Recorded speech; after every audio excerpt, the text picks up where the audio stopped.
Yo. It is Friday, March 25th, 2022, and you're about to get hit with another episode of the Piledriver. That never gets old, baby. It's great. It Every is. time. TGIF. Thank God it's Friday. It has been a long week, and we're finally here. I'm excited. I am too, I was man. excited all week for the show. I have We're all the over anticipation to do this show tonight. Yeah, we're all over the place. We are. We were. It's new for us to be on Spotify. For me to roll around in my car and be able to listen to us was. It is an unbelievable feeling.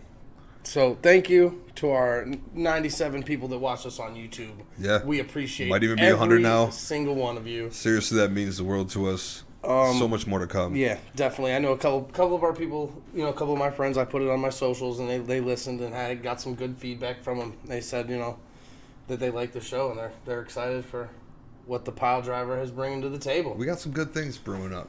So, let me get ready. I got my notebook here. I'm ready. Big show tonight. First and foremost, the biggest news of today. Of the day. Our boy, the legend, we got him right over here. He's right here. Papa H. Triple H announced on ESPN that he is retiring from in-ring action. We kind of knew that was coming. Was he really going to wrestle? When was the last time he wrestled? Was it like Showcase Showdown or whatever? With Randy Orton. Was it Randy Orton? I thought was it or was the Randy was I'll look it up. Randy was in the match. Was it the D-Generation X? I thought it was D-Generation X versus the Brothers of Destruction because Shawn Michaels was bald, dude. In Saudi Arabia. That was a horrible match, yeah, by the way. it was horrible. Embarrassing match. But yes, Triple H announces in-ring retirement, which we kind of knew it was happening after his issues with his heart. But still, it's sad to hear it. Triple H is one of the GOATs, in my opinion. We tweeted this out earlier on the Piledriver Pod Twitter account that thank you for all the unforgettable moments and memories that we'll cherish forever. He's definitely one of the greatest to ever lace him up. So, dude, this Triple H was one of my favorites. Hunter? The Blue Blood? Hunter Hearst something? That's where we got introduced to one of my favorite wrestling managerials. Back when he used to come out with William Regal? With William Regal, and then this is what turned him to DX, though. Because you remember who, after William Regal left and started, I think he went to WCW and became Steven Regal. Yeah. Remember who he came out with? The leather-clad Vixen. That's when China showed up. Yeah. And that's when he lost the blue blood coat after he won the European title. I miss that title. Oh, dude. Great title. Everybody needs it. And he's also a member of the Clique. DX. One of the greatest factions in the world. The greatest. Not... NWO's still better. Yeah, you say one of because there's a bunch that are great. There's some great ones. The man behind the success of NXT before they made it, NXT 2.0. It's so sad. It still breaks my heart every time we talk about it. I'm trying to come around to the new NXT 2.0. It's Nikita Lyons. Lions Den, baby.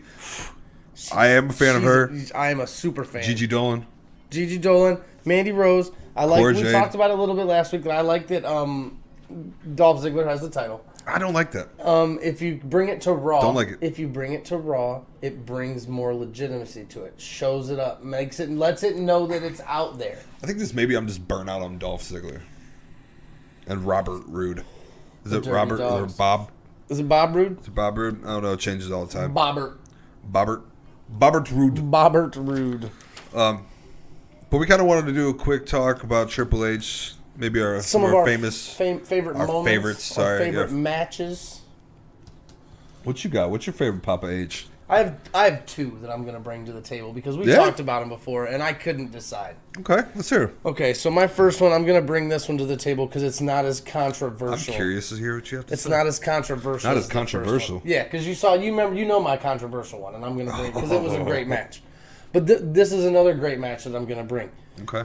At WrestleMania 33, Triple H versus the Kingslayer. That was a good one. The Kingslayer. We all know Seth Rollins is one of my favorites.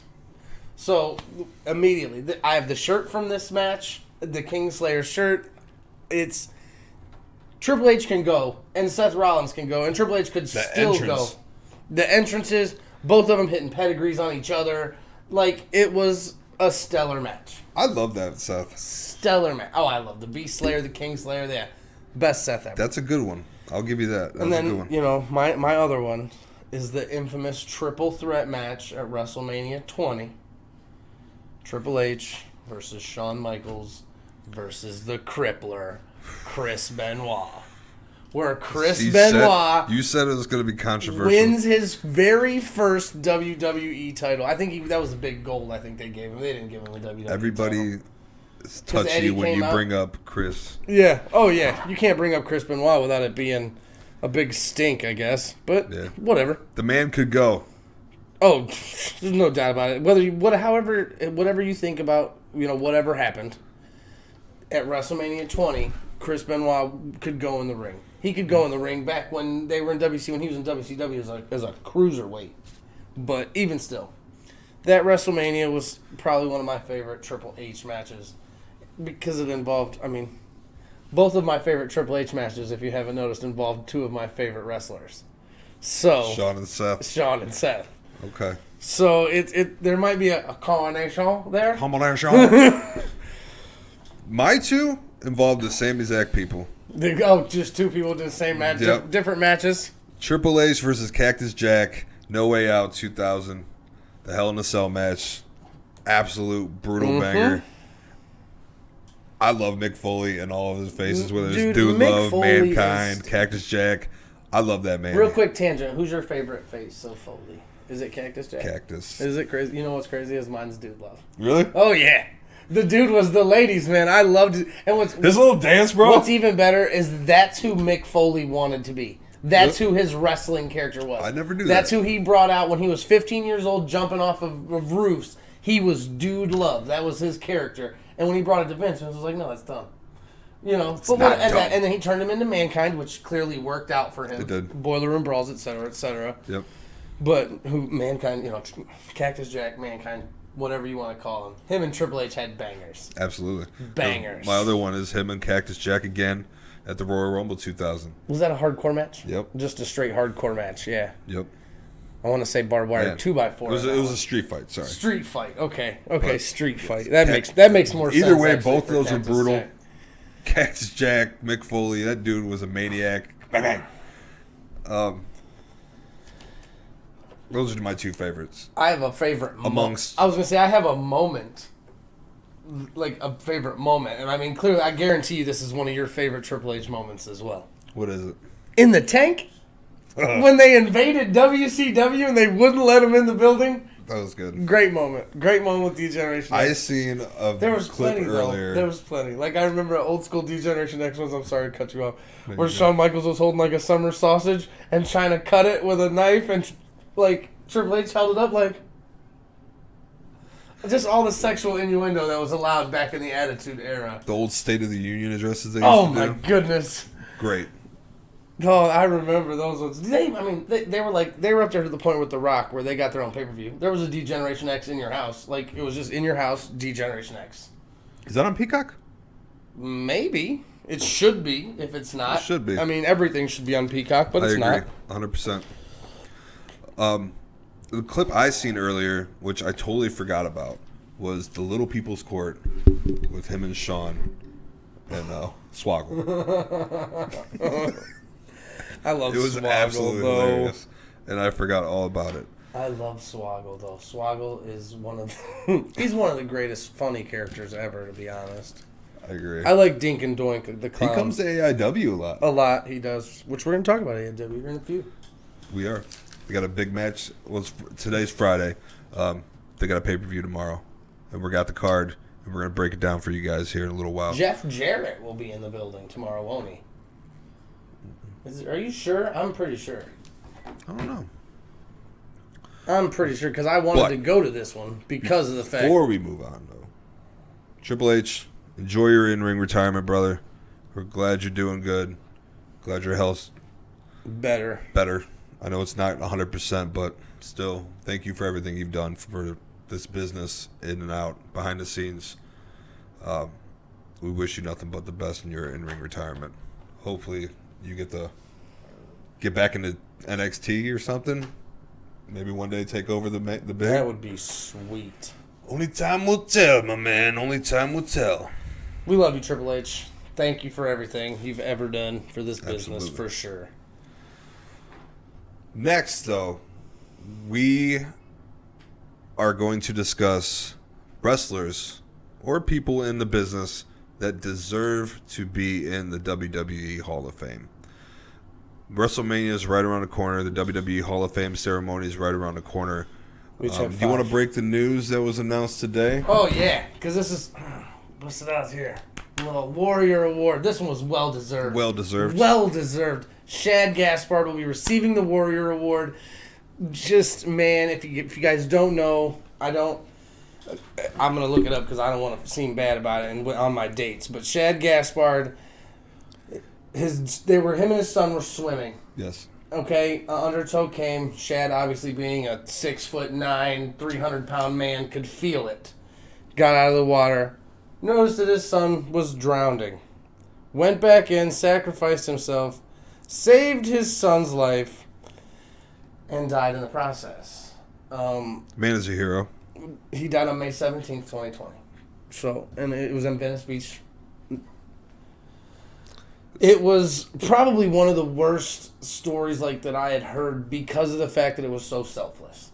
It was such as a father, you know more than anything. I'll do anything for my child. I would sacrifice anything. I will jump in front of the car. I will bullet whatever. If I'll be fine as long as she's fine. Good to go. So the fact that this man went back into the water, got sucked under the undertow, but his son survived, is just, that's the true definition of a hero. That's dad hero right there. Exactly. Couldn't have said it better myself. And it was heartbreaking to see that. And you couldn't help but, like, as a father, kind of put yourself in that position. Exactly. You know what I'm saying? Like, and get emotional about it. I'm getting emotional right now talking about it, for real. But they're finally honoring him. I mean, and they haven't said it yet, but honestly, who else would induct him? It's got to be JTG. You got to. It's got to be JTG, dude. It's got to be Jay the God. It's got to be. I mean, for so long, they were racially profiled beyond belief as Crime Time. Another one of my favorite Triple H moments. Boom. When they bought backstage tickets, I can't remember what pay-per-view it was. They bought tickets because they got banned from the arena. D-Generation X did. They bought scalp tickets from Crime Time in the back. I don't remember that at all. It just popped up a couple days ago. Maybe I followed JTG on Twitter, so maybe he retweeted it or something. But it was hilarious. I'm gonna have to go back and look at Sean that. I don't remember that at all. Sean was like, "It's cool, man. It's cool." And Triple H was like, "You guys The all right?" second off sketch. Yeah, acting super sketch like he had never done this before. And Sean's like, "Yo, dude, just chill out." And he's like, "You got the tickets?" They haggle for a minute over price. Like, it's funny, dude. I'm about to look that up. Crime Time was always great, but I always loved Crime Time, even when they were being... JT, they were both great wrestlers. They are. Jay still wrestles, too, so... Thank God they're finally honoring him. Should have been done. He deserved it, but I mean, and if you think about it, it was 2020, it was COVID. Yeah, that's true. You know, so, I mean... It's better to have it in front of a large crowd of people than considering the circumstances was. I wasn't thinking about that.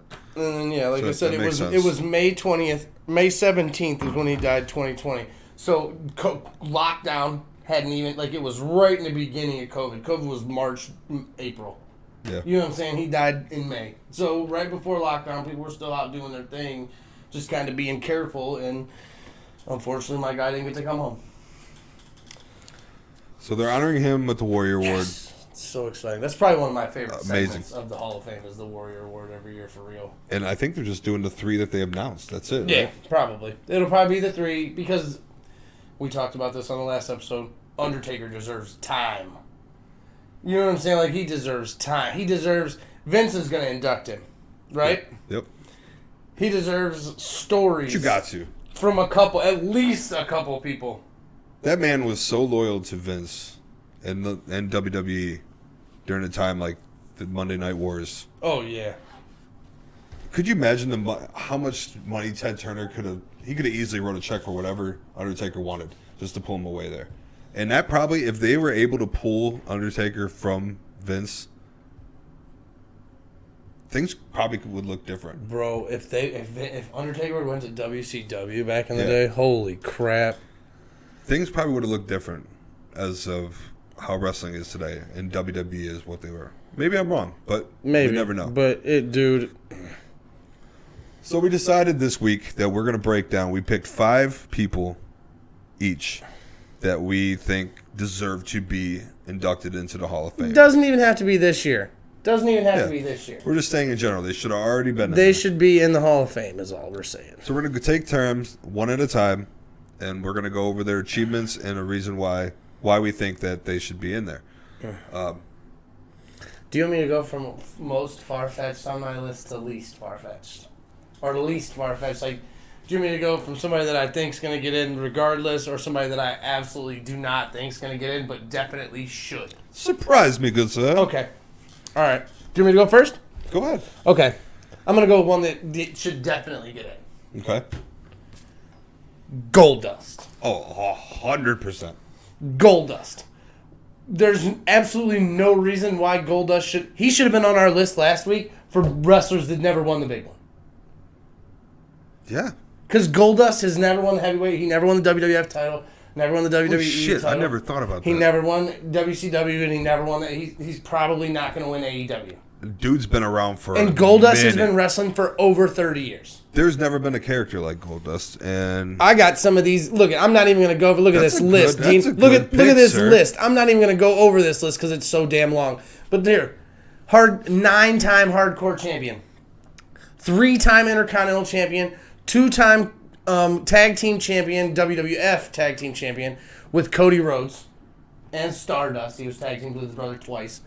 And then World Tag Team Championship when they did the brand split with Booker T. Okay? My guy is a 4-time Slammy Award winner. Best couple with I love the Slammies. Best couple with Marlena. Superstar Return of the Year and Tag Team of the Year with Cody Rhodes. I loved him with R-Truth. And that was just in WWF. Let me go over to WCW real quick because he was there as Dustin Rhodes. U.S. Heavyweight Champion twice. A WCW 6-man tag team champion, World Tag Team Champion twice, NWA World Tag Team Champion, WCW United States Championship Tournament winner. Like, dude's got Goldust got what is it called? Not a rap sheet. That's when you're in trouble. He got a list of accomplishments that are they're long, bro. And 100% Goldust deserves to be in. Side note, that man should have won TNT title when he fought Sammy for the interim. But do I think they will put him in because of his now ties to AEW? That was my first thought, yes. Same thing with Jericho. But I don't know. Exactly. So it's I'm going to assume yes. I would assume that not Dustin Rhodes, Goldust makes Hall of Fame. Which is perfect because look, I think when as a kid, Goldust was freaky as shit, dude. He was coming out and doing all this, rubbing on his as a young kid, I was like, what the hell? People on the face, like, Goldust was ridiculous, dude. But he will forever be one of my favorites. Shattered Dreams was one of the greatest finishing moves of all time, probably. It was. I'll give you that. That's a good one. Good banger to start off. You gave me your list. That's why I didn't want to tell you mine. Because look at that. Look, you see that reaction that you got from my not knowing? Because, yeah.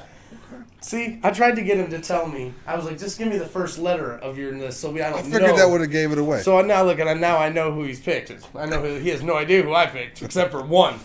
Well, I'm going to go, since my man Vader is getting inducted this year, I'm going with one of my favorites growing up, Bam Bam Bigelow. Bam Bam. I agree. I told him because I agree with his whole list. He did not have a large list of achievements. ECW World Heavyweight Champion, ECW World Television Champion, IWGP Tag Team Champions with Vader, WCW World Tag Team Champion. But he was one of the first heavyweights to be seen doing aerobatic shit. Yeah, Bam Bam, dude. That was one of my favorite things watching him as a kid. Was because my dude was doing cartwheels. He's in there doing cartwheels and backflip, elbow handsprings and shit. It was not used to seeing big man. What the hell? And he was a menace, man. He did achieve more success in WCW and ECW. Yes. And he did have some issues outside the ring with drugs and whatnot, and he passed away early at the age of 45. But like I said, as far as him shining light on what big men can do, just like Vader. Bam Bam Bigelow was a G, bro. I would think that eventually they would bring him in. I think he should already be in there, but that's just my personal opinion. So yeah, I see that Vader in there now, which he should have been in a long time ago. Hopefully, for big men here. Hopefully Bam Bam will be honored as well. I agree with that pick 100%. The Beast from the East was one of my favorites as a kid. The flames, the tattooed head. I grew up with a bunch of bikers. Like, my mom and dad were both bikers growing up. So I knew a bunch of people that had tattoos all over their heads and shit. So Bam Bam Bigelow was awesome. Hell yeah. He was cool as hell to me. But yes, so I definitely agree with you. I definitely agree with you on that one. This is the one I'm gonna hit you right in the middle with it. Right in the middle with it. Because this one, I don't know if he'll ever get in. But he 100%, in my opinion, deserves to be in here. Who you got? Lay it on me, baby. Jim Johnston. Exactly. I agree. Dude made some... Jim Johnston. Without Jim Johnston, you would not have theme music to 85% of the wrestlers in the Attitude. If you don't know who Jim Johnston is, he is responsible for a good portion. If you're our age, when you were in junior high school, you bought WWF The Music, volume whatever. Jim Johnston wrote them all. Yep. All the theme music all back then. Look it up right now. Banger Look it up on after Spotify. Banger after banger. After you listen to our podcast, find your favorite wrestler's theme song from WWE and look it up. I guarantee you Jim Johnston 90%. You'll either see Jim Johnston or the CFO with the money sign. Mm-hmm. Do they still use him? I don't think so, actually. That's a good one. But yeah. In 2002, 2003, 2004, 2008, 2013, he won the BMI Cable Award for writing music for Monday Night Raw. Which I'm not sure what that is. I've never heard of the BMI Cable Awards before. But, I mean, he's a composer, and Jim Johnston deserves to be in the Hall of Fame, in my opinion. He wrote music for WrestleMania 15 DVD, Total Divas. He's wrote some good ones. I got him up here, yeah. In March 2014, WWE released a 60-minute DVD documentary about Johnston titled "Signature Sounds: The Music of WWE," following him as he makes his music, does his whole process, basically breaks it down for you in a documentary DVD. I didn't even know that, so I'm gonna have to look for that DVD because Jim Johnston's a badass dude. Stone cold. Can we reach out to Jim Johnston and get us a theme song? The glass shattering was Jim Johnston's idea. You know, was it really? Yeah, the whole... Listen, you hear that glass shatter. You know it's your ass. I get goosebumps still to this day. Anytime I hear that glass shatter. I got excited this past Monday. We're going to talk about that. Yeah, we'll get that later. This is a quote from my nerds out here. In writing theme music, Johnston often drew from outside inspirations, most notably John Williams' main title music from the movie Star Wars when composing the original theme song for The Undertaker. I love the slow version of Undertaker on the piano. Got it from Star Wars. That's where he took his inspiration from. Go nerds. I'm going to go with my next one. Seeing that you said you don't know if they'll ever do it, I'm kind of feeling the same way here. If WWE ever inducts a referee, I think Earl Hebner deserves to be in there. There's so many matches, dude. So many matches. I'm pretty sure he refereed the match on my shirt. Him and Mike Tyson. I wouldn't doubt it, dude. He's been through some key moments in history. Most notably, the Montreal Screwjob. Yep, I'm about to look him up right now. To get some of these. He is already in the TNA Hall of Fame. Which is crazy that he's not in the WWE Hall of Fame, but he's in the TNA Hall of Fame. WWE's never put in a referee. But if they were to, Earl Hebner better be the first. Yeah, they have never put in a referee. That's true. I didn't even think about it like that. I mean, it's surprising, but there's some big ones. He had his first debut in WWF match. Guess what his very first? Probably I think it was something with Andre the Giant. And Hulk Hogan.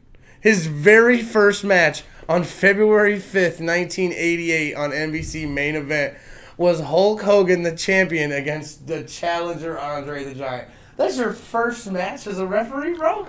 Is that the one? He has a twin brother. Earl Hebner? Yep, Yeah. Dave Hebner was the assigned official, but unbeknownst to Hogan... He came in and screwed him over. Screwed over Hogan because Hogan was going to go... $1 Million Man. No, Hogan needed to drop the title to go film a movie. Suburban Commando. No. I think it was. It's No Holds Barred. It says it right there. No Holds Barred. Suburban Commando is my favorite Hulk Hogan movie. Yep, that's right. That's funny. Yeah, okay. He screwed him over. Yep, and he screwed him over, and Hogan's shoulders were clearly off the mat. Andre and DiBiase were celebrating. That's funny. I didn't even know that.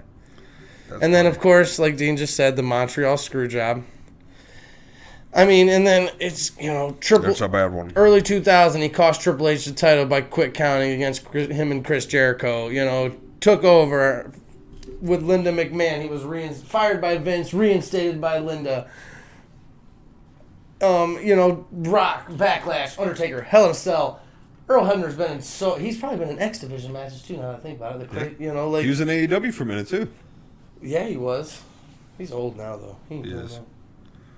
But yeah, Earl Hebner is definitely. He's been in every company. Worthy of being in there. He's been in every company. Just about, yeah.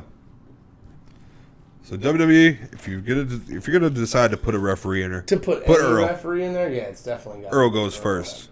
Earl goes first. A side note that go ahead. We'll talk about that. Okay, I'm gonna go an easy one. This should everybody should agree with this one. Okay. The ninth wonder of the world. China should definitely go in solo. Do you think she will though? No, probably not, because of the fact that when you Google search China's name, you get WWE and porn. And they don't want kids. It's WWE with kids. It's not. I get it. I got kids. You know what I'm saying? Like, I don't want my kid to Google search China this year in the Hall of Fame and see her take a fight. They have her in 2K22 now. They do. She is inducted with DX. Some leeway back. She is. Hopefully down the line, maybe they'll come to terms. I just want to share, though, that she was a 2-time Intercontinental Champion and the very first woman to win the Intercontinental Championship. And the first woman. And the first woman to win the Royal Rumble. I mean, to enter the Royal Rumble. China's badass, dude. She did, in the year of 2000, she ranked number 106 of PWI's top 500 wrestlers in the world as a woman. Back then, you didn't. Yeah, back then. I mean, this is 22 years ago. So, I mean, granted, women wrestling was not what it is today. Nothing like it is today. It was pudding matches, evening gowns, stuff like that. China came out with a T-shirt bazooka that shot fireworks, and Miss Kitty. So for her to be ranked that at that time, it speaks volumes. Yes, I agree. But like I said, she should go in regardless. She's been in, like Dean said, multiple video games. She's been in multiple movies. She's done a lot. She's actually been in a lot of TV shows, way more TV shows than I thought she was in. Really? Yeah, look at that. She's been in all those TV shows. Name one. Celebrity Boxing. Whose line is it anyways? Was she in Celebrity Deathmatch? Of course she was in Celebrity Deathmatch, right there. Yes. Gary and Mike. She was on Fear Factor. For real? Just the first celebrity Fear Factor as herself. I mean, she was on Surreal Life, the Surreal Life Fame Games, Celebrity Rehab, of course, when she was all jacked up. But she was on Third Rock from the Sun a couple times. I remember that show. That was a good show. She was on Mad TV a couple times. But, in China, she died on 4/20, 2016. She was found in her home. She had demons. Triple H said it himself, but he was happy to induct her, and they did speak her name. It's not like they inducted D-Generation X and just kind of didn't say who she was. They put her on the graphic. They let it be known that she was a part of the induction. I'm glad. So I was worried about that. Yeah, I'm real happy about China getting inducted. But she needs to go solo in it solo. I agree 100%. My next one may get a mixed reaction from you guys. I think the stable, the Nation of Domination, deserves to be inducted. Now, they may not have a long list of achievements, but what they did for that time, I think, was amazing. I mean, it doesn't have to be a list of achievements if you're because the only thing they really had was European champion with D'Lo. What do you mean? They're the first African American heavyweight champion of all time. As a stable, okay. D'Lo was European champion. The Rock was Intercontinental champion. And you had the world's strongest man. Yeah. When The Rock was added to the group, Farouk fired a lot of the leaders. I mean, it did start off with Farouk. I mean, they had Crush. They had a white boy. Yeah. They had a white boy. I was just watching that the other day. It was like a biker. Kama Mustafa. Yep. He wasn't a biker. He had dreads, and then he became a biker with the DOA, the Disciples of Apocalypse. There was 3 of them. Because there was 2. It was 8 Ball and Q Ball or something like that. There was 2 bald dudes that looked like the great value versions of Stone Cold Steve Austin. And they had, I forget what they changed his name to. They might have just kept it Crush, actually. It was Crush. And yeah, and they were riding motorcycles to the ring. He was considered a leader at that time. Farouk was a leader from 96 to 98. The Rock was leader/co-leader from early 1998. Owen Hart was a co-leader in 98. Yeah. Well, that's the best version of the Nation of Domination right there. When you got The Rock as the leader, Owen Hart, Mark Henry, D'Lo Brown, and Kama Mustafa, or the Godfather. He might have been going by the Godfather, but still in the Nation. Crush was in there. Clarence Mason was the manager. Clarence was the manager. Yep. Savio Vega was in there for Ahmed Johnson. Oh, that's when I just watched a clip of that. The Godfather actually just shared it on his Instagram the other day. They were talking to Vince McMahon in the ring, and Ahmed Johnson was supposed to get a title shot, and he got injured, and Farouk was like, "Why are you giving a title shot to this dude? It's because he's white, and I'm black." And I was like, whoa, like, I forgot how racially, they went at it, dude. Like, they didn't last long. Like, they spanned at the end of 98, but... the Nation of Domination was legit. For being brave enough to push African-American stars and with the powerful message they put out. Yes. That they were not going to be oppressed. Because of the color of their skin. Yep. And that was, I mean, at the time, that was very... I mean, I guess it's still a very relevant issue, but... Which is bullshit. It is bullshit. Racism is bullshit. ELE. Everybody love everybody. Everybody love everybody. So I personally think that the Nation should be in there. Okay. I mean, again, Dean told me his pitch. I agree with all of them. My question to you, though, is if they do end up putting in a Nation of Domination, do they include Owen Hart, and do they recognize Owen being a part of it? No. He will not be allowed. His wife does not want anything to do with WWE at all. Do you think they would try?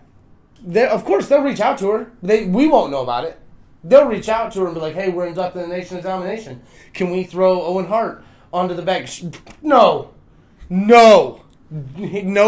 I swear to God, dude, as far as good for her. Yeah, as far as she's concerned, the WWE does not exist because of the way they handled that, which is 100% correct. I back her decision. Yes. Because they fumbled the shit out of that. All right, here's my next one. This one could be controversial. Not controversial, I guess. But it's another one of those up in the airs because he's with another company currently.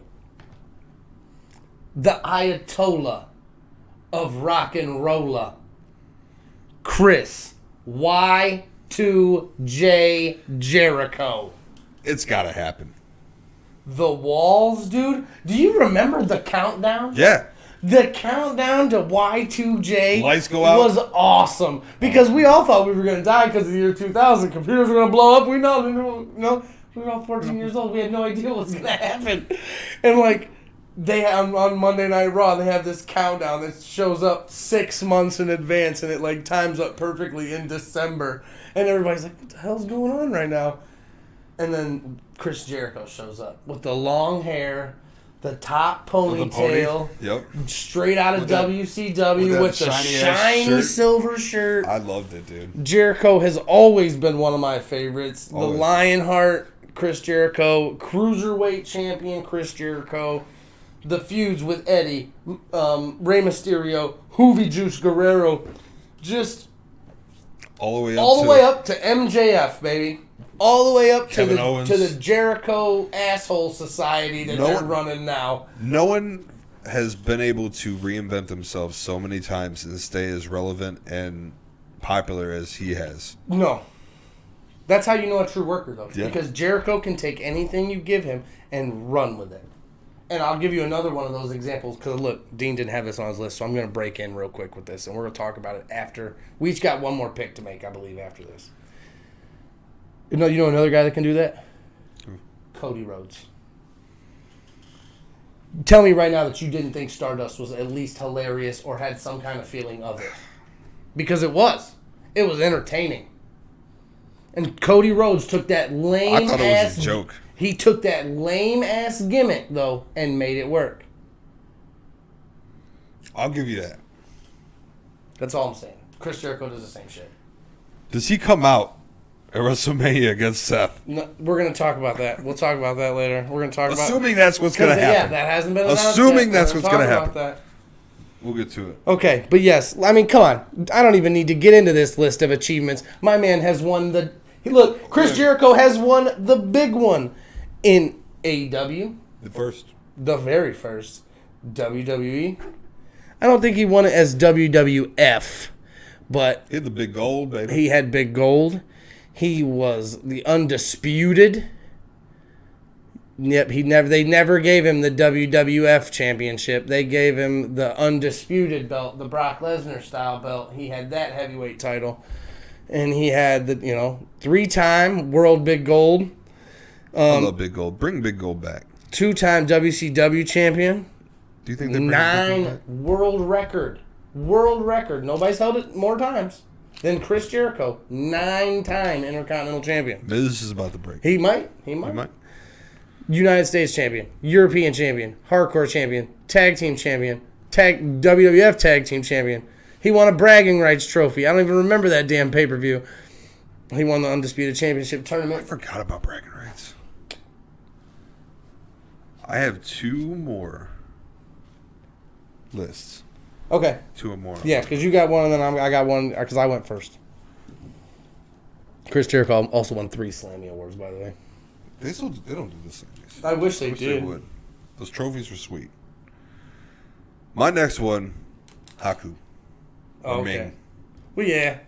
I mean, I agree. Toughest. Haku and Some bitch. WWE, again, this goes back to like I said last week, the Paul Orndorff thing. Haku was at the end of my time. You know what I'm saying? He was going to WWE or WCW to be with the Barbarian, and he was Ming. He was doing Tonga and Death Grip. That's how I remember Haku. That's a as bad Ming. dude.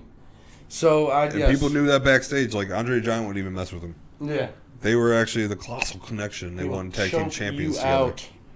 And then he did a little bit of work with the Bull Club as a manager for his son. But Haku's a bad dude. Oh, yeah. Throw him in there. Do I think it'll happen? Probably not. No, probably he's probably one of the ones that's right there on the. It could happen, but it probably won't. Yeah. But me personally, I think you should be in there. I agree. I got with you. one more left. You got one more left? I do have one more left. Do you want to go first? Because mine's a big one. Mine, Dean Malenko, Okay. the man of 1,000 holds. Okay. As the Achievements: WCW Cruiserweight Champion, WCW multiple United times. States he Heavyweight had Champion. great cruiserweight matches. He had an amazing career in One WCW. of my favorite. Here we go. You ready for this one? One of my favorite submission moves ever. The Texas Cloverleaf. One of my favorite submissions ever. I used to do to my little cousin Aaron all the time. I just hit him put him in the Cloverleaf. His career, as far as like his wrestling career when he came to WWE, was nothing that we probably would have hoped. Man.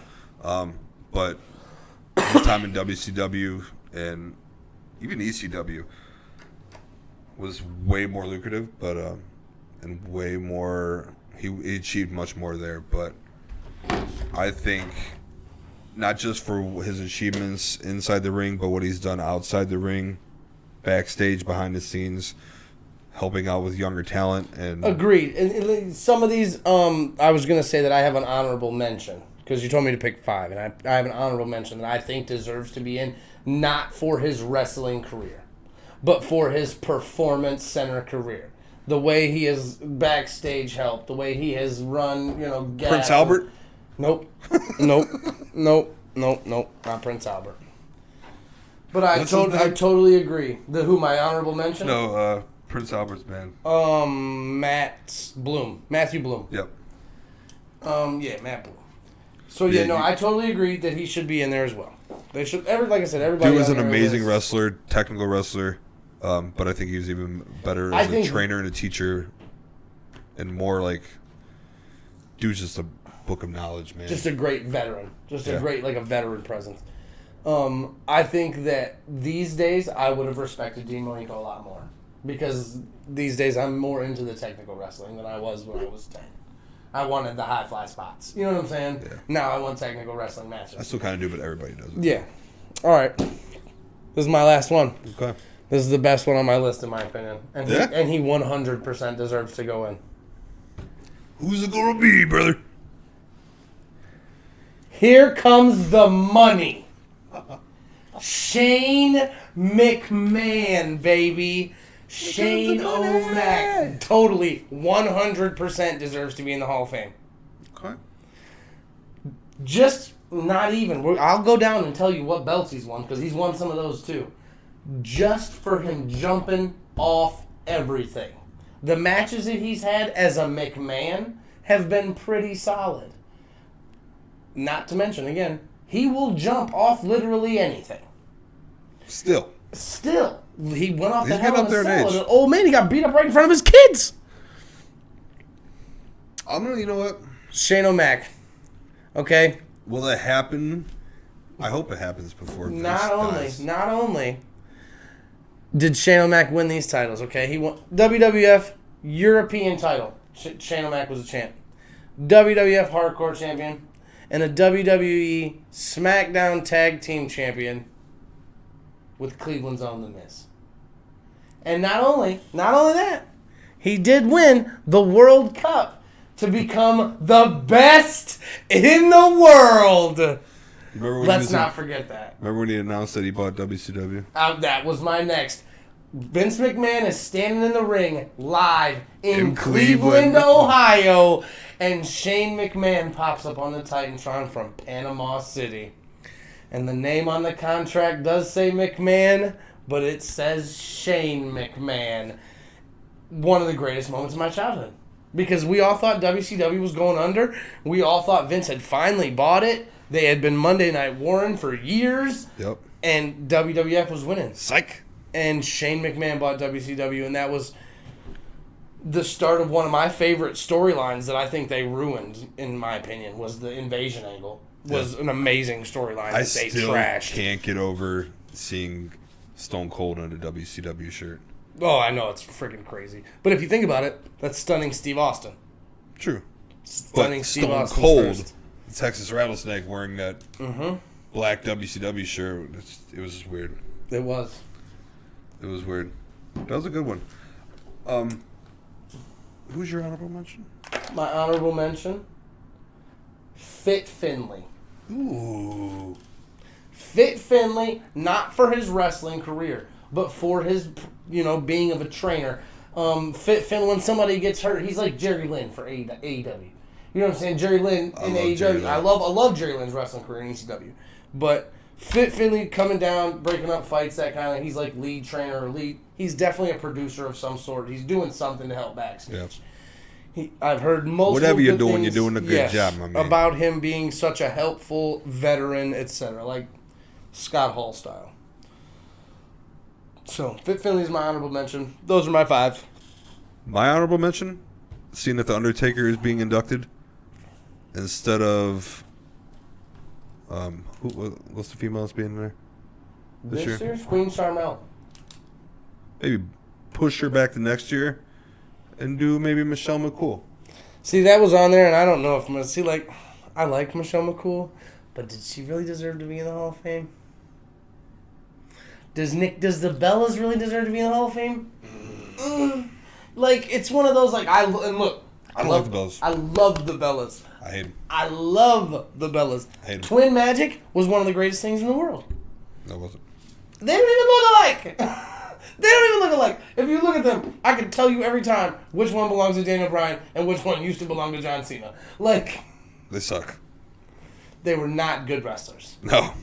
They were great performers, like entertainers. That's the word Vince likes to use. He doesn't want to use wrestlers. They're sports entertainers.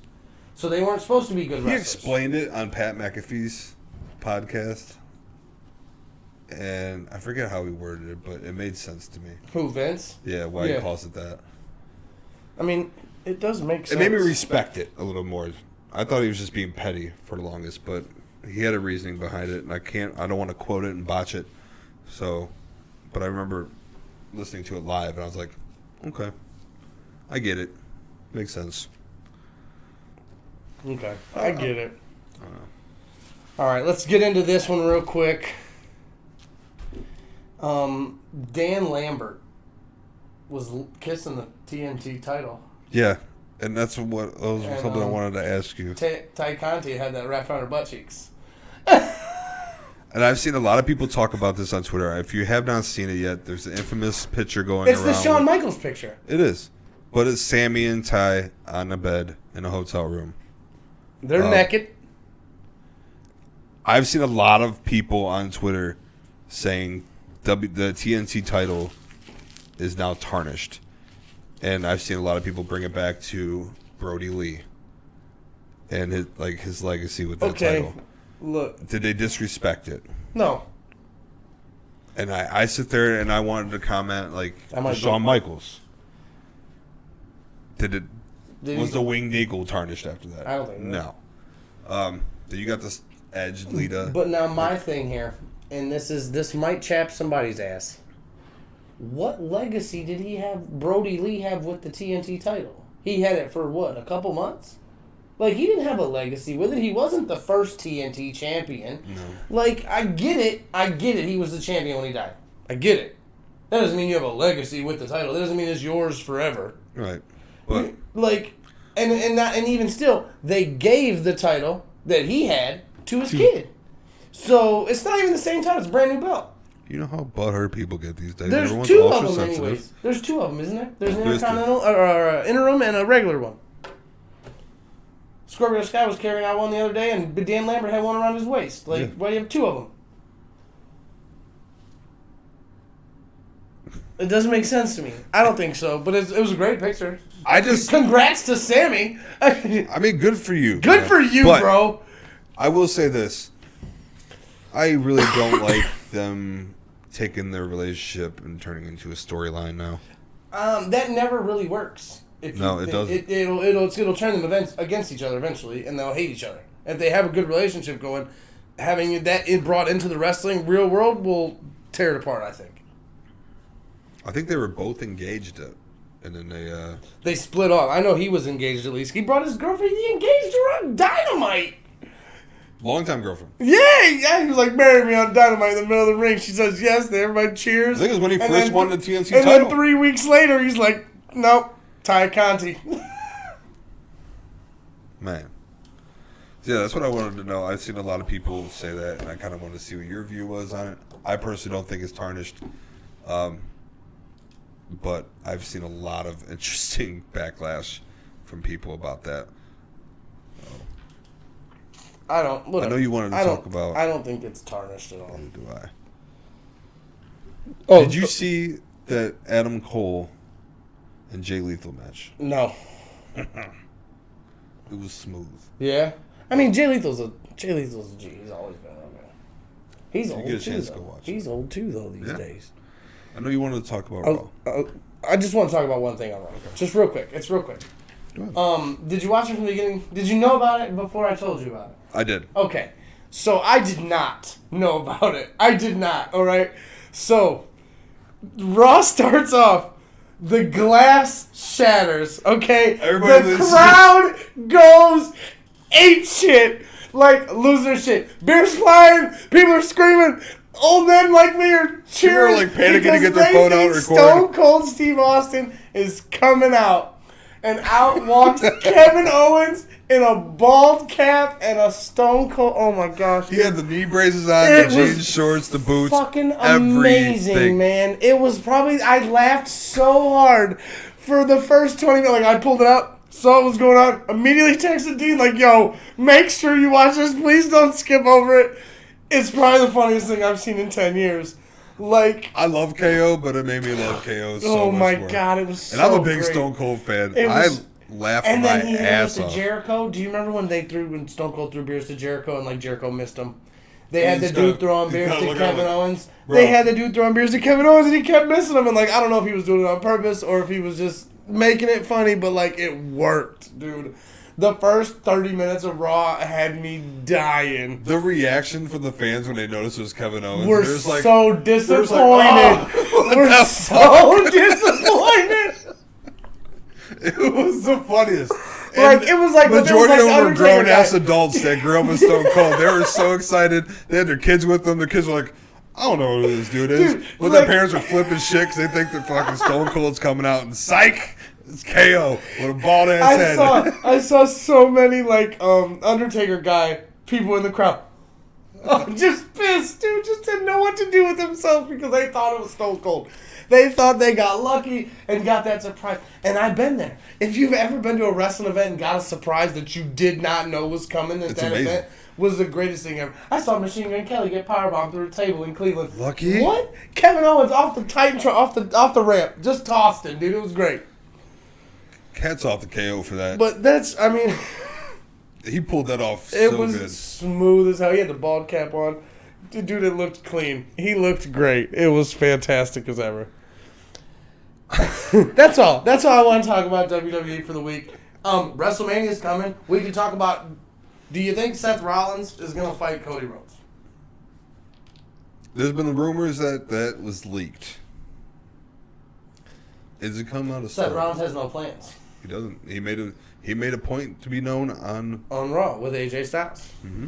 I mean, so he has no plans. His plans could potentially be come out in the middle of the ring, like I said last week at WrestleMania. He's going to come out in the middle of the ring like, I have nothing to do. I'm going to take some time. I don't care what happens. Cody Rhodes. I'm watching Stone Cold come back. That's all. That's the thing I'm excited about the most. Okay, let's get into some indie stuff. Yes. So we do have a pay-per-view or an event tomorrow. Absolute Intense Wrestling. The Doctor is in. David Schultz. Dr. D. In the place to be. They have singles matches. Jackson Stone. My boy, the Shogun's the suplex machine. Dude is a monster. Going on versus Dominic Garrini. I don't know who Dominic is. I've never seen him wrestle, so I can't. I'm going Jackson Stone on this one. He's good. I'm still going with the suplex machine. Singles match for AIW legend Josh Prohibition going against Chase Oliver. I am going to have to go with... The legend? Yeah. I've never seen either one of them wrestle, so I'll take Chase. That's fine. You going Chase? Okay. Here's you might like this one. I know it's your boy. Singles match going with Derek Dillinger with Ziggy Ham. That's my versus boy. Riley Rose. That's if you're not familiar, I like Riley too, though. Yeah. The Riley Irish Rose is he ain't no joke. Oh man. I'm going with Derek. I was gonna say I'm gonna have to take Derek too. I love Derek, and Riley's coming back off an ankle injury. We were there. We were there when he broke his ankle. Remember? Yep. When we were at the fairgrounds or whatever, when he came down, and then he still won that match. Oh yeah. So, he finished the match on that. Yeah, he still finished the match and still won on a broken ankle. It was awesome. Yeah, so shout out to the Irish Rose Riley. That was when we watched Maserati West hit boy. Kaplan with a U-Haul truck. Boy, that's my boy. That was such a good match.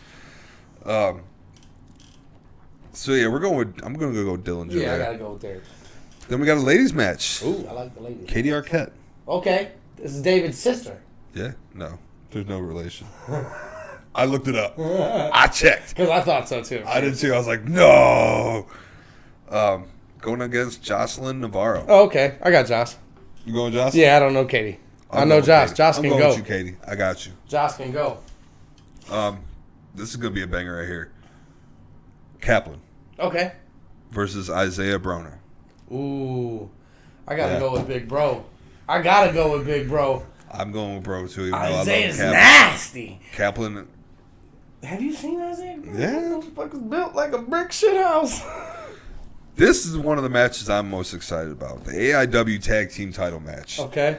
You got the Philly Marino experience. Who's the champions right now? Philly Marino. Philly Marino. Okay, that's what I thought. Going against the main event, Duke Davis and Gannon Jones Jr. versus the Bitcoin Boys. The Bitcoin Boys go hard, though. Yep. And bulking season. Oh, I love Arthur, though. I love Arthur and Chuck, man. Do the Philly Marino experience retain? I think so. But if not, I'm going with the long shots, the Bitcoin Boys. Yeah? We saw them wrestle, too. Them boys went hard. They was doing hot spots. So maybe the Bitcoin Boys bringing it to upset the young guys, but... I'm going bulking season. Okay. Arthur and Chuck been on a hot streak. I'm going bulking season. Then, we got another tag team match. 2.0, your boys from AEW. Mm-hmm. They are coming to the Jeff land. Parker and Matt Lee going against To Infinity and Beyond. Cheech and Colin Delaney. I'm going to have to go 2.0, I guess. Yeah, they're the big names. Yeah, the big names coming in. They're not going to put over the... I mean, they might put over the little guys. It could happen. Now, the main event. The main event. You got the major players. Brian Myers and Matt Cardona. That's right. Going against the Rip City Shooters. That's right. My boy Josh Bishop. That's right. And Maserati West. Maserati West about to pick up the dub. About to pick up the dub. Who just coming off a Crockett Cup. They lost, unfortunately, in the wild card round. But still. I got to go. They represented AIW well in the NWA Crockett Cup. If you got the chance to watch it on their YouTube channel, go back and watch it. Is Cardona the AIW champ right now? He is. He is the head. He took it from Bishop, didn't he? Mm-hmm. Okay. He got both belts. Okay, so this is kind of like a rematch for Bishop. Yeah, I'm getting a tag team match. I'm going with Bishop West. You going with the Rip City Shooters? You damn right I am. Damn right I am. I mean, I got to represent the boys, too. We're going with you. We're sticking with you. We're sticking with you, Wes. Rip City, baby. Rip City Shooters. So, yeah, if you guys get a chance to go, if you got nothing going on tomorrow, Saturday, the 26th, AIW's in Akron. The doctor's in. I'm sure tickets are still available. Front row's not. It's sold out. I saw that. Front row always sold out quick. Yeah. But, yeah, it should be a banger show. I wish I could go to that. Yeah. But, unfortunately, I have other things. All right. You, my friend, went to a Mega show dude. last weekend. Okay, so and let I've me seen tell the pictures you, and videos. Let me tell you going into this that I did not think this show was going to be as good as it was. Yeah? I went into it. I'm like 4 Mega shows deep in a row now. I'm storylined in. I know what's going on. I know some of the wrestlers. I mean, I'm hoping they see me in the front row because I'm there, and I'm hoping that they see me because I'm trying to make these connections here. And I'm trying to let them know, hey, I'll see you. I'm going to talk about you on my show. So, got you. I did not think going into this show, every other show I've been to has had a big name there. Trey Miguel has defended the Mega Championship every time. He's retained every time, but it's Trey Miguel. He puts on a hell of a show. They always put on a hell of a show. All the other wrestlers are with Mega are very, very, very talented. Going into this, like I said, I was set for maybe like a 6. You know what I'm saying? Like I was maybe ready to give this show like a 6 going in. Just looking at the card, I was like, it'll be a 6 or 7. It's gonna be a nice show. Nothing out of the crazy, right? Let me tell you that this show blew my mind, bro. I'm giving Are There Any Questions a 10. Like 9.8 and 9.8 at lowest. It was amazing. You hear that, Mega? Brandon did a great job. Brandon Xavier's the lead booker right now, and he killed that shit. Dude, so Samaya and Sebastian LaShawn had Brandon, you my boy. We've known each other for a while. Had herbal essences in a pre-show match. Okay? I've never heard of herbal essences before. It was a pretty solid match. Nothing spectacular happened. Great women's tag team match. Samaya and Sebastian LaShawn win. Okay? First match comes out. Paragon versus Crumbles. I like Paragon. I love Paragon, okay? But I really like Crumbles. And Crumbles and Defarge were on a tag team. And I don't know if they're still doing the tag team thing. But Paragon defeated Crumbles. But this match was amazing. I got a killer swanton bomb from Crumbles. I've seen Crumbles' swanton. I got some sweet slams from Paragon, some German roll-throughs, just amazing. And then my man came out dancing. My man came out and he put on a little James Brown in front of everybody. It was great. Smooth. Okay? This match was probably my favorite match of the night just because one of the competitors has been pissed off since he lost his title. Okay? So, you had the Party Posse versus Paxton Calloway and LSD Lemmy Sam Demas. Paxton is pissed that he does not have that title anymore. Okay? Paxton's a big boy. He's 7'2" or something like that. He's huge. And he's agile. He literally walks out here, bro, grabs his partner, and beats the other team with them. Lenny? Yes. He picks Lenny up, and he's like what? 110 pounds? Yeah, he's like what? 6'2", but he's still. really skinny. Yeah. And he's picking him up, and he's swinging him around. He's kicking the Party Posse. I love Lenny. The Party Posse falls down. Paxton picks Lemmy up, slams him on top of him. Like, they didn't end up winning. They ended up losing. The Party Posse ended up winning because they got Pax out of the ring. It was just... Then Pax comes back later. That I will get into it. Okay. Bryson Teller fought Nick Nero in a very nice match for the Fighting Spirit Championship. Bryson Teller retained. But coming up in this next Breaking Down Barriers, I believe it's called, is the next pay-per-view or next event show they have, which we will both be attending, is a good match we'll get into. But Bryson Teller always does a great job. He's a great wrestler. He wins by submission over Nick Nero, who's also probably one of my favorite personalities they have at Mega. Here we go. Barely Legal RJ Jonesy, which is this kid. He's like 18. He's really young. He's got this manager with him. Why they call him Pastor CeeLo. And they issue an open challenge. Who took it? Paxton. RJ Jonesy is probably 5'8", 180 pounds. Like, he looks like a cruiserweight, man. And Paxton destroyed him. So that makes sense. That happened. And then probably this was my favorite match of the night. It was the moment in this match that got it for me. The Reject Academy, Cassidy Keith, Tyreek Kalam, and the Professor making his in-ring debut, baby. I'm going to be honest. When you sent me that video of the Professor. Dude. He didn't get in. I was blown away. He didn't get in the home match. Okay, he's on the ringside. He's on the apron. He's cheering and he gets tagged in. Okay, and then Ken Vazon, Gavin, and Skylar all attack my man in the corner. They leave him beat down. He's down in the corner, and we all think, I'm like, man, why you do that to the Professor? You know? And out of nowhere, we all start. The crowd comes alive.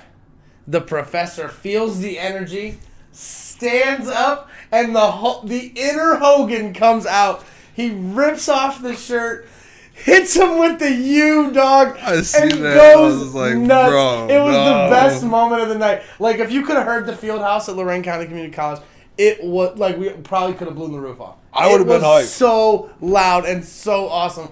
The Professor picks up the win. Like, it was a great match. It was a great match. Great moment. This is my favorite moment of the night. This was awesome. Yeah. The Believers defended their tag team championships in a triple threat tag team match against the Rat Pack and Brennan Richards and Defarge, and they retained. I mean, it was a great match. I love Defarge. He's a beast. He's got a killer ass mustache. That twist game. I'm jealous of that stash, That twist bro. game. Look, I'm jealous of that stash. I get a little twist game going right now.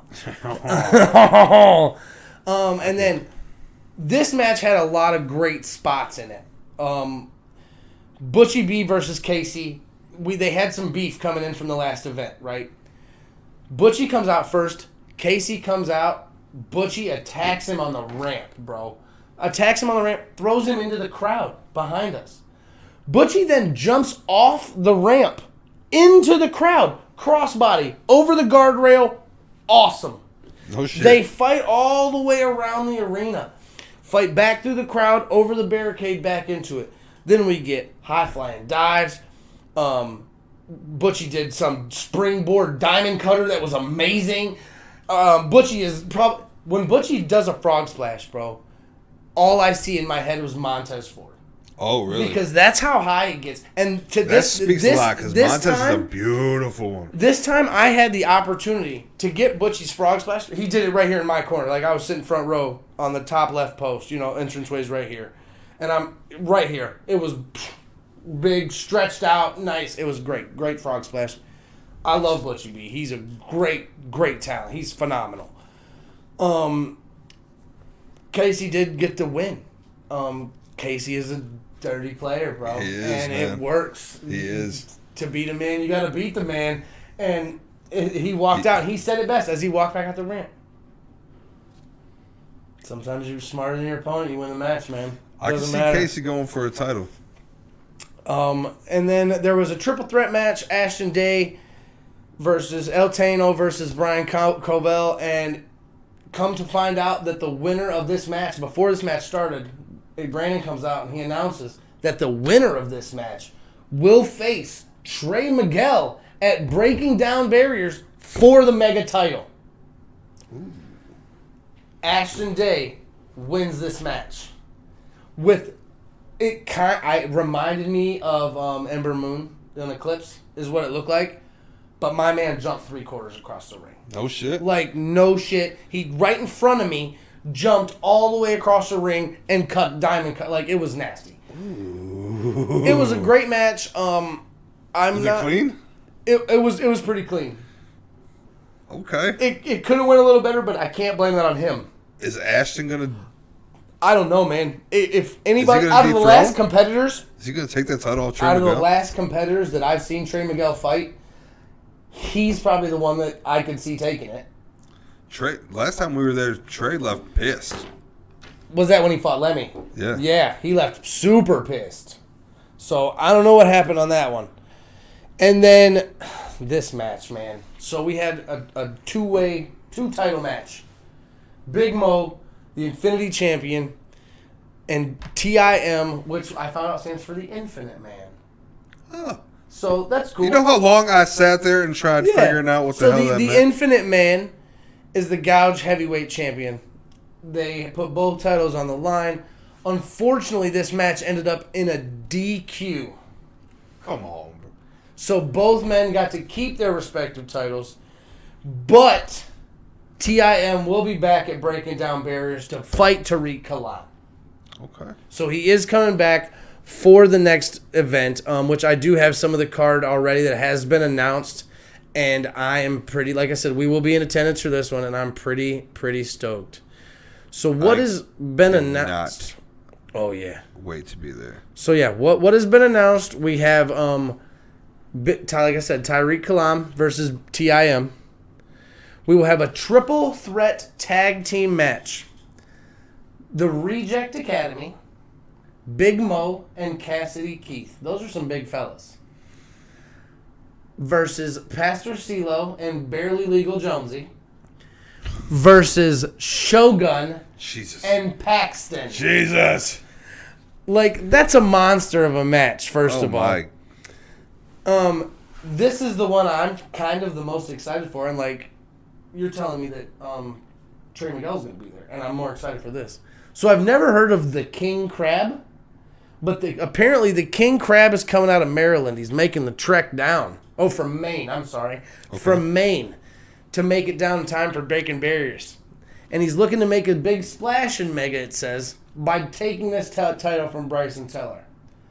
But another competitor has entered the match. Who could it be? The Madman, Fulton. Woo! TNA Impact Superstar, former NXT star, 6'7" monster. And this is for the Fighting Spirit Championship. It's for the Fighting Spirit Championship. You know who I'm going with. Yeah, dude, I don't see Crab. King Crab. I'm like, wait, what? I'm going with the Crab. Look out here, that Crab. I don't see. Bryce, dude, look. I love Bryson Tiller, and he has a crazy fighting spirit. He definitely doesn't. He holds that title. Madman's a dog, though. Bryson Tiller's like 5'4", bro. I know. But that's neither here nor there. Dynamite comes in small packages, and this was actually announced today, about 10 hours ago. The Breaking Down Battle Royal is coming at Breaking Down Barriers. The winner of this Breaking Down Battle Royal will receive a future title shot of any time. So if you win... A title of their choice? A title. Winner receives a future title shot of their choice. Ooh, I like so that. You could go after the Infinity. You could go after the Fighting Spirit. You could go after the Heavyweight. Maybe take it in with your partner and go after the tag team. Who knows? It could be a girl. Zoe Scott could win it. Take the Heavyweight title. She did put on a banger of a match with Trey Miguel when we saw her. Jeez Louise. Oh, she fought Dillinger, bro. Oh, I went with Zoe. She fought Trey Miguel, too. When I went with you, she did fight Dillinger. You're correct. That was a great match, too, though. It was. So we got a lot to look forward to for that next mega show. Mm-hmm. Another big show we got coming up. Ooh, this is a good one. We have OCW Tradition. We're gonna have a guest come on and hype this show up, too. Got to. The Hammer will be making his Piledriver debut. We had some new... We talked about this last week and hyped it up a little bit, but we've had a few new people announced for the Brass Ring Gauntlet that's coming up. Buddy. The Beast, man, Husk, has been announced. I don't know. I've never heard of this. Never heard of Beast Man Husk? No. Also, Bruce Gray. Bruce, the mobile homewrecker. Yeah. And our boy, Pat the Bruiser. Pat the Bruiser is coming back. Since losing the titles, him and Warhorse can't challenge for the tag team titles anymore, so they've been MIA for a while. So it's nice to see Pat coming back. That's cool. So we got the Brass Ring Gauntlet coming up. That's going to be crazy. We got a dog collar match. We have a dog collar match between Dream Warfare match. Okay, and I do. Let me correct myself while I got it in here. Last week I blasphemed. It is not Sydney taking on Natalie. It is Eden Von England. I messed it up. I'm sorry, Sylvia. I didn't even catch that. Yeah, I didn't catch it, so I re-listened to the episode. So my apologies. Eden is one of my favorites. You're good in my book. It is Eden versus Natalie for the OCW Women's title. I got a peep of the new OCW Women's Championship, it's and glorious. That boy is gorgeous. It's got snakeskin on the back, like on the inside, like Stone Cold style. It looks good. It looks great. Once you told me about that, I had to go look. Yeah.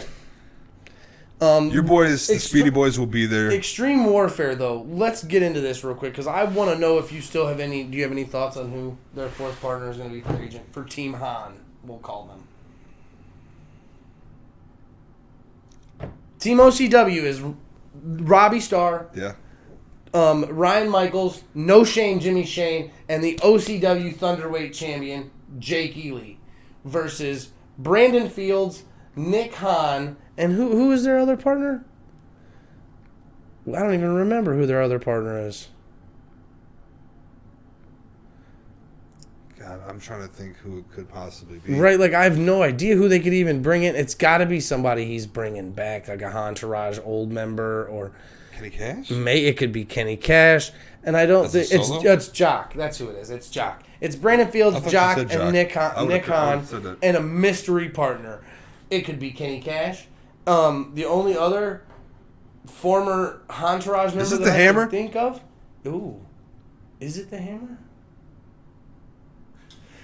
The only other former Entourage member that I could think of would be Kenny Cash because Asher's already got prior engagements. He will be busy with Gino DiCapo, I'm sure, making sure Natalie May does not get into this dog collar match as well as she's doing the same for him. But now that I think about it, Natalie May might not even accompany Chuck. She's got her own match going on. Yeah. So who knows? Who knows? It could be Asher. It could be Kenny. I'm having trouble trying to even guess who it could possibly be. It could be somebody that we don't even know. I'm going Kenny Cash. It could be somebody new. It could be somebody we don't even know. We're just going to have to find out. I'm April 16th. Super excited for this pay-per-view. It is Tradition is going to be, and what I've been told is this is their version of WrestleMania. This is OCW's WrestleMania. This is the biggest show they do. They want to blow this one out the water, make it hot, make it pop. It's going to be a great show. So, the card's already stacked, and we got 3 matches on it. Brass Ring Gauntlet. We got Extreme Warfare. We got both members of DDT. We got 4 matches in there. We got the women's championship match. Heritage we got the Brass Ring Gauntlet. We got the tag team with the team OCW. Mm-hmm. It was Extreme Warfare. And then the Heritage title, the Yep. dog collar match. So, yeah. But then, like I said, the Brass Ring Gauntlet, there's 6 people in it. So, we only have 4 now. Could Derek Dillinger be coming in? Ooh. What if Derek Dillinger joins the Entourage? I thought about that, but I'm like, no. That would be crazy, There's too. no That way. would be crazy, too. So, Saturday, April 16th, if you don't have anything going on, feel free to come on out and join us at Chaparral's and hang out and watch some local wrestling. It'll be a lot of fun. What if... I don't know. I do want to talk about a couple other things real quick. I know we're pressing time. Yeah, we got this is a segment we're going to do, rumors around the ring. And that's how we're going to end off every show going forward. We're just going to quick shoot some ongoing rumors throughout the week. And what you got going on? I do want to say that it's not really a rumor, I guess, at this point. It's been confirmed that USA is going to do a WrestleMania pre-show. 6 to 8 on Saturday. So, Saturday, WrestleMania is potentially going to be from 6 p.m. to 8 p.m. on USA Network, and then over to Peacock at 8 p.m. from 8 p.m. to 11 p.m. for WrestleMania Night 1. And I did say there's no word that if they're going to do that on Sunday as well, but Saturday is confirmed. Yes. So Friday night, you have Friday Night SmackDown, then your Hall of Fame on Peacock immediately following SmackDown. Saturday night, pre-show, WrestleMania 1. Sunday, WrestleMania 2. It's a good one. Go. Another one I got was a storyline ended up getting nixed from WWE 2K22, which is very interesting and very intriguing. If you watched our previous show, you know that we love this person. Flips and shit. And this guy as well, The Fiend Bray Wyatt, who is not in the game, but you can download him as a created character. There was going to be an angle with him, Alexa Bliss, and Dana Brooke. Reddit user Pepsi Guy 2, who creates mods for the video game series, noted that the storyline would have been Brooke joining Wyatt and becoming the Shiend in the female My Career mode of the game. The female version of The Fiend, basically. Dana Brooke being a female version of the Fiend, just picturing that in my mind sounds awesome. I love Dana. We love Dana Brooke. She does flips and shit. Flips and shit. All right, this is my last rumor around the ring, and then we'll go ahead and wrap everything up for the night. We'll leave that one for you, my man. This is my favorite one, actually. Ric Flair and Mike Tyson are going to be working together at Strain Cannabis Company. Make their own cannabis. I don't know if they're going to have their own strain. I know that Tyson has gummy edibles that are in the shape of ears. They're called Tyson 2. His line is Tyson 2.0, and then he just bought a... Flair Drip. Yep. He just bought Flair Drip. Or at least a big chunk of stock in it. I love Rick. Ric Flair and Mike Tyson, look out for their collaboration in the marijuana world. I'm excited for it. A couple more things. According to Fightful, before Scott Hall passed away, unfortunately, WWE had plans to bring in the NWO at WrestleMania to promote WWE 2K22. Because there is a deluxe edition with them on the it. NWO for Life version. That's unfortunate. Do you think they'll still do it, though? I don't know. That's tough. Because, I mean, I know it's not the same. It could not be the same. But, like, you could still have Kevin Nash and Scott Hall and Hulk Hogan. Yeah. I mean, Kevin Nash and X-Pac and Hulk Hogan. I don't know. Maybe they come out and honor I him. just threw him in there just because it's forced Maybe to they have should it. just to come out and honor him. Yeah. And NWO, X-Pac, That's a good idea. X-Pac, Kevin Nash, Hulk Hogan. You could even get, a couple of the other old... Virgil. Get Virgil. If you want. Bribe him with some breadsticks. The Disciple. Bribe him with some... Whatever, man. Bribe him with some breadsticks from fucking Olive Garden. Don't forget to get over to BelieveLandMediaLLC.com. Check out all of our shows.